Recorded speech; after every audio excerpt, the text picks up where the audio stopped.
बाघ की कहानी। सन 1918 उन दिनों समाज में पालतू जानवरों के साथ साथ कुछ जंगली जानवरों को पालने का एक रिवाज सा था। अरे भाई गोंदू, तुम्हें इस जंगली जानवर से डर नहीं लगता? बिल्कुल नहीं, मैंने तो इसे बचपन से सिखाया है। इस पर पूरा नियंत्रण है मेरा। अपने मालिक के प्रति वफादारी तो हर जानवर में होती। लेकिन तुम इसका करते क्या हो? इसे गांव-गांव लेकर जाता हूं, इसके खेल दिखाता हूं। मुझे अच्छे पैसे मिलते हैं। इसी के दम से तो हमारी रोजी रोटी चलती है। ये तो बहुत बड़ा और डरावना है। तुम इसे ले कैसे जाते हो? बैलगाड़ी से। ये बिल्कुल डरावना नहीं है। मैं इससे बहुत प्यार करता हूं। ये मुझे कभी हानि नहीं पहुंचाएगा।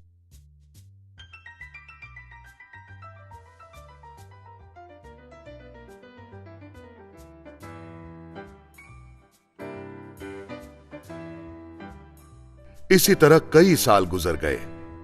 अब बाघ बूढ़ा हो चुका था और बीमार भी पड़ गया था। पार्वती, इसके पूरे शरीर पर इस तेल की मालिश कर दो। क्या बात है गोंदू भाई, बड़े दुखी दिख रहे हो। मेरा बाघ बहुत बीमार है। क्या हुआ है उसे? बहुत बूढ़ा हो गया है, इसलिए कमजोरी है। तो फिर किसी डॉक्टर के पास क्यों नहीं ले जाते? ले गया था। उन्होंने कहा अब भगवान का ही भरोसा है। ये तो बहुत बुरा हुआ। अरे हाँ, तुम उसे शिरडी क्यों नहीं ले जाते? शायद बाबा का कोई चमत्कार हो जाए। तुमने सही राय दी है। मैं उसे शिरडी जरूर ले जाऊंगा। गोंदू अपने दो साथियों के साथ बाघ को शिरडी में द्वारका माई ले गया। यही रुको बेटा, इस पर नजर रखना। मैं बाबा से प्रार्थना करता हूं। मेरी मदद कीजिए बाबा।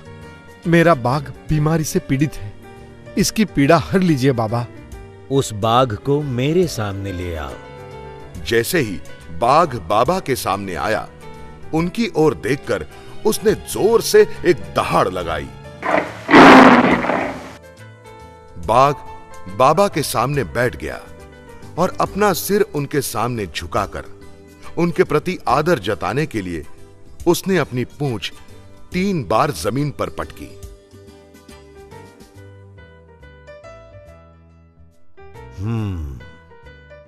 मुझे तुम्हारे पूर्व जन्म और भक्तिभाव दोनों के बारे में पता है।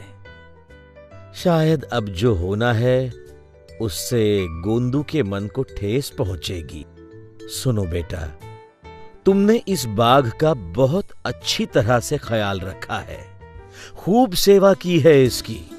और हां, इसने भी एक जानवर होते हुए भी तुम्हारी हर आज्ञा का पालन किया है। हाँ बाबा, मैं इससे बहुत प्यार करता हूं। मैं इसके पूर्व जन्म और भक्तिभाव दोनों के बारे में जानता हूं। इसने अपने पूर्व जन्म में कुछ बुरे काम किए थे। इसी कारणवश इसे इस जन्म में ये बाघ का रूप मिला। लेकिन इसने जीवन भर तुम्हारा साथ निभाया है, तुम्हारी सेवा करके अच्छा काम किया है। इसलिए मैं आज इसे इस बाघ योनि से मुक्त करता हूं। नहीं बाबा, ऐसा मत कहिए। कृपया इसे बचा लीजिए। मैं इसके बिछड़ने का सदमा सहन नहीं कर पाऊंगा बाबा। उसी वक्त बाघ ने एक दर्द भरी चीख के साथ अपनी आखिरी सांस ली।